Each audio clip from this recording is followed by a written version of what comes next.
Hey everyone, this is Christy with Guidepost Wellness again. I know it's been a little while. It's been challenging trying to just work on healing and then working full time and then trying to leave enough energy for some other things like that, like doing videos and things. So I apologize, it's been a little while. But I thought this would be a good video to do since it's been a little while, talk about the 10 hardest things for me to do with hemiplegia. Just as a reminder for those of you, I had a stroke in November, and hemiplegia is paralysis on one side of the body. Now the thing with hemiplegia is that it strikes everybody differently. One of my coworkers had a stroke and he had no real physical issues. He had trouble seeing out of one eye. I think he might have had a little bit of facial droop and maybe a little bit of weakness, but he never had full paralysis. So it's different for every person. It's also different whether or not you have the hemiplegia on your dominant side or your non-dominant. Another one of the things that I've been very fortunate, I had the hemiplegia on my non-dominant side, so I still have my right side. My right leg's very strong, my right arm's pretty strong. I had a VA doctor's appointment this past week, and the doctor said I had very good muscle tone. So that's one of the things that they said in rehab, because I was young and physically strong from doing yoga and hiking and things like that. I actually had a better time learning how to use my right side predominantly to do things, but it's still very challenging. That's why I came up with my personal list of the 10 hardest things. So starting with number 10 and working backwards to the number 1 most hard.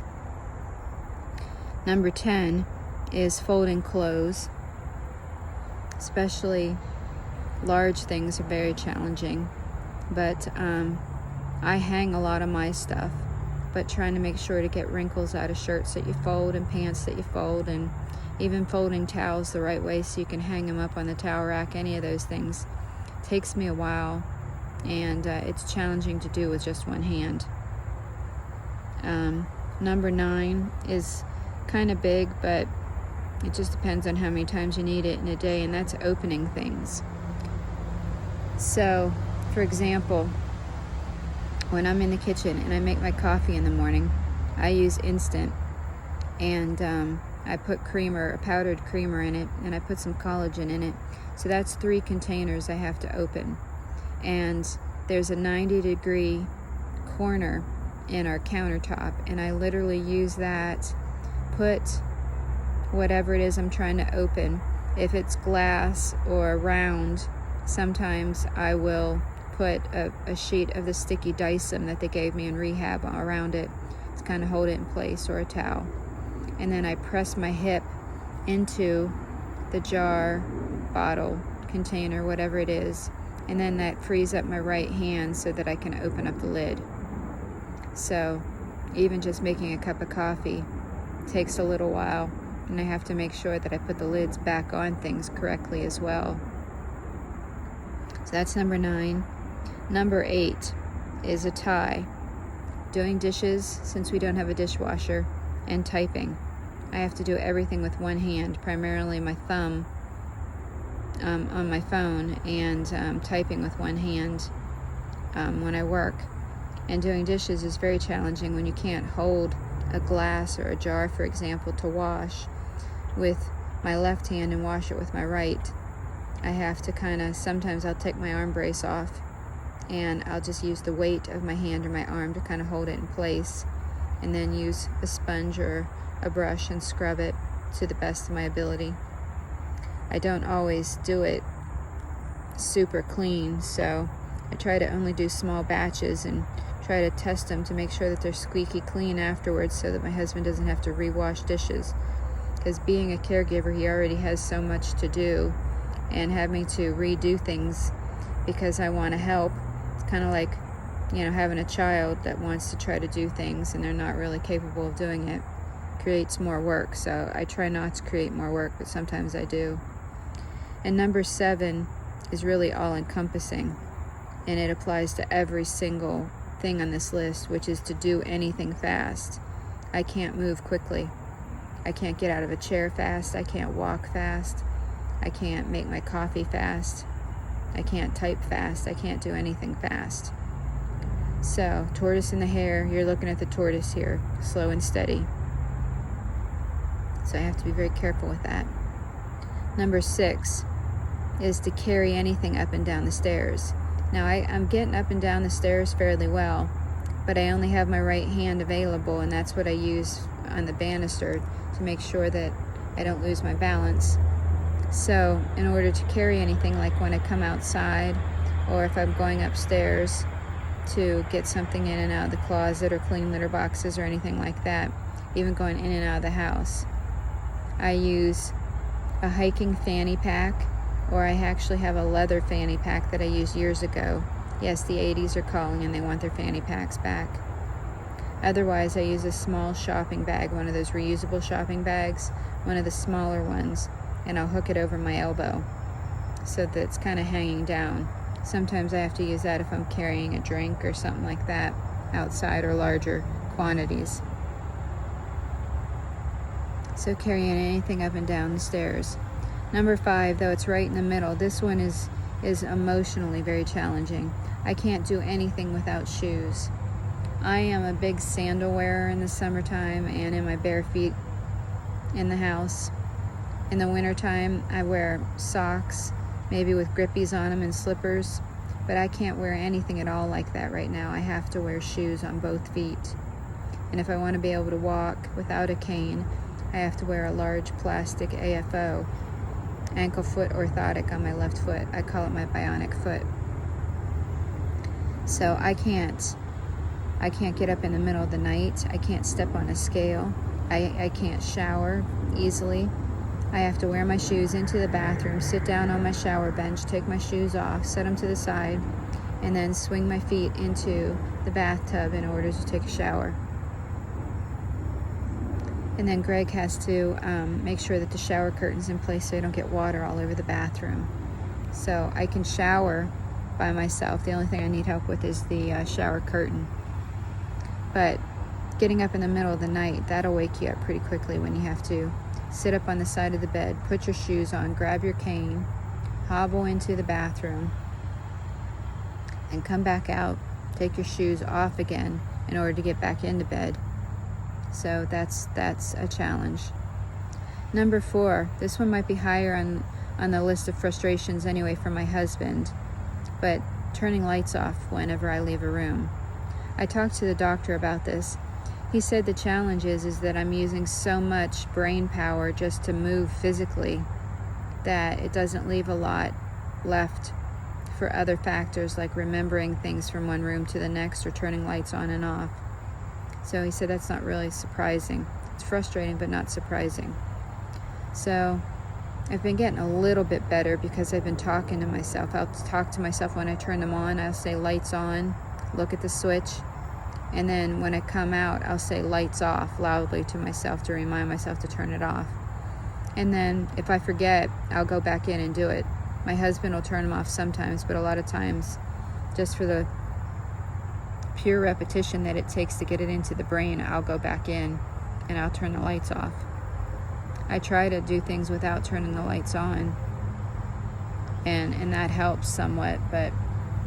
And one of the challenges is if he turns a light on in the kitchen, for example, and then he leaves the kitchen, and if I didn't turn it on, I don't always remember to turn it off. But if I am the last one leaving the room, it makes sense that I would be the one to turn it off. Forgive me, folks, my nose is itching. I'm going to scratch my nose real quick.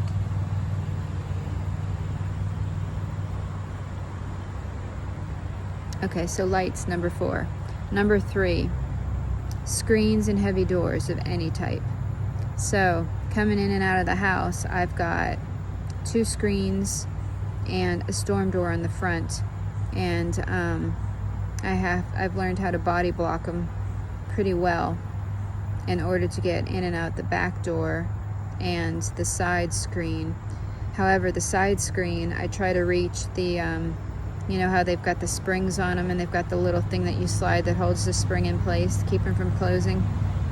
Well, I try to use that one on the screen porch screen door when I'm going out to the car and stuff. But I literally have to hold the door with my head and then reach down and slide the little black metal piece to stop the spring.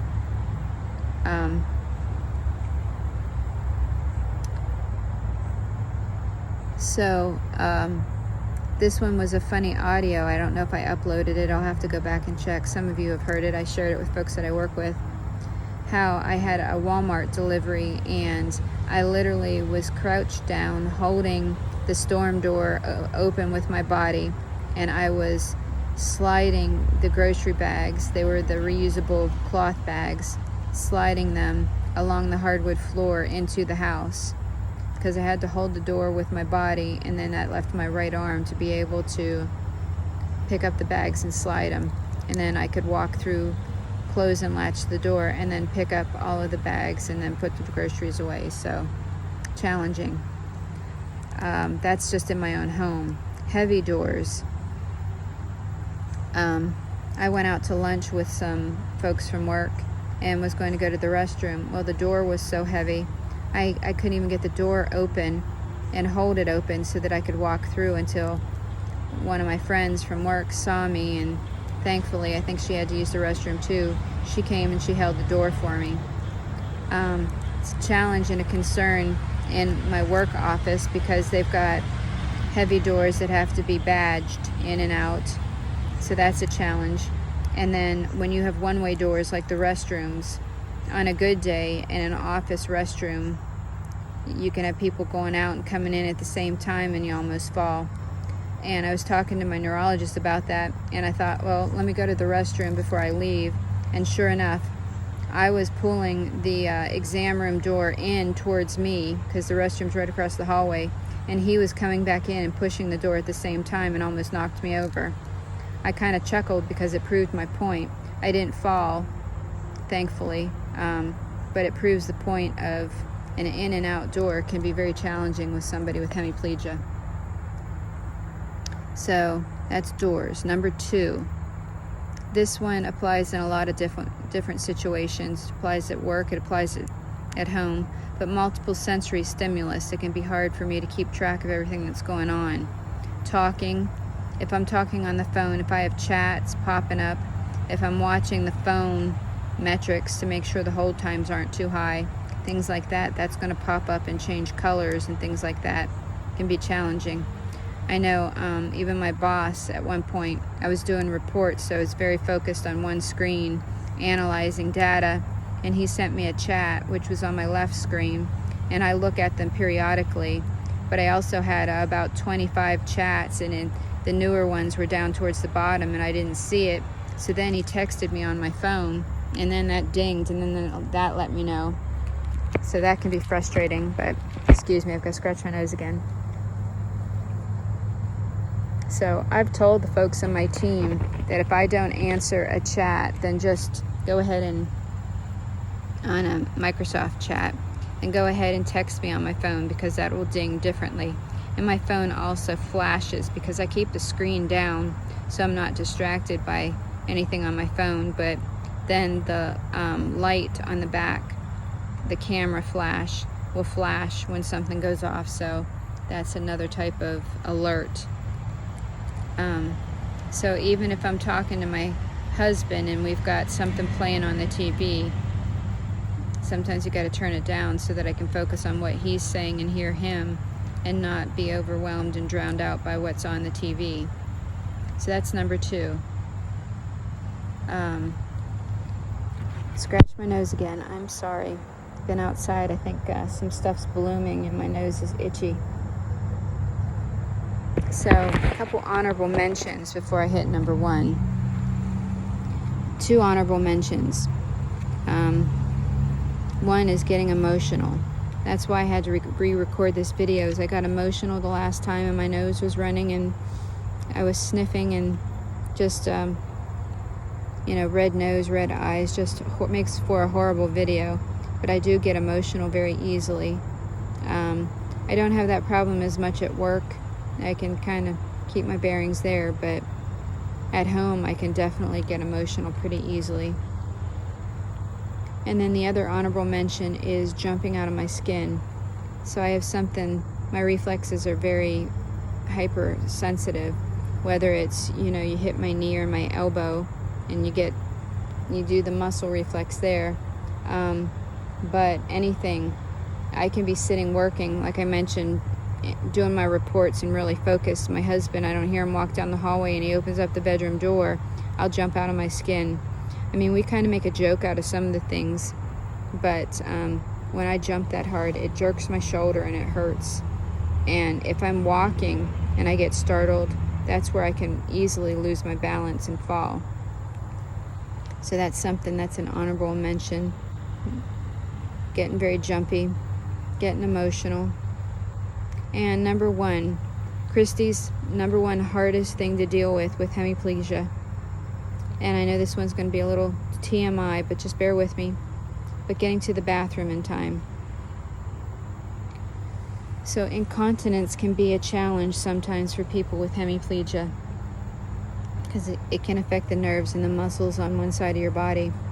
And there are times when I do not make it to the bathroom in time.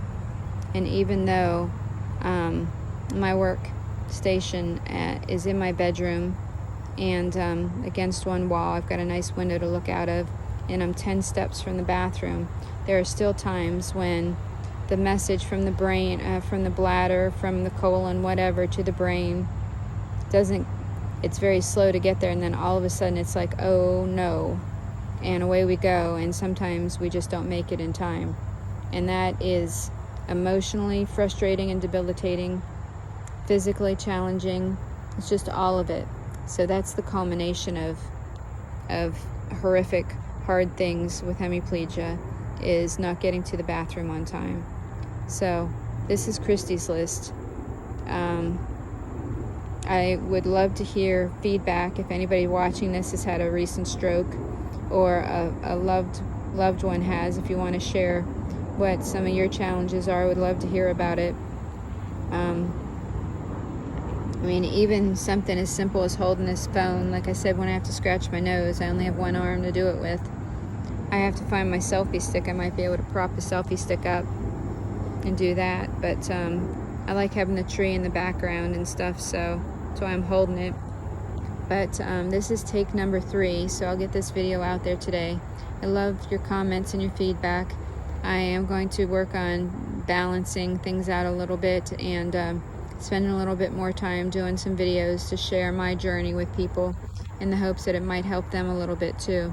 So take care all, be well.